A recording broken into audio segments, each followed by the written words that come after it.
In this video, we will focus on two very important facial bones, the mandible and the maxilla. The mandible is a very strong bone with a number of interesting features. The anterior portion that bears the teeth is known as the body of the mandible, while this slanted upward projection or bar-like structure of bone is known as the ramus.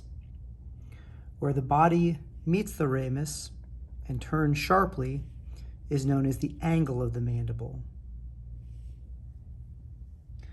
At the top of the ramus, we see two important structures. The condyle of the mandible, which forms a portion of the temporomandibular joint, and this pointed coronoid process, which serves as an important site for muscle attachment. With the rest of the skull removed, we can once again see the body of the mandible, the ramus, the angle, the coronoid process, and the condyle. We can also see this indentation between the condyle and the coronoid, known as the mandibular notch. The temporomandibular joint was shown briefly in the previous video, but for completeness, let's remove the mandible from this plastic model and take a look at the undersurface of the temporal bone. This shallow depression here is known as the mandibular fossa of the temporal bone, and it corresponds with the condyle of the mandible.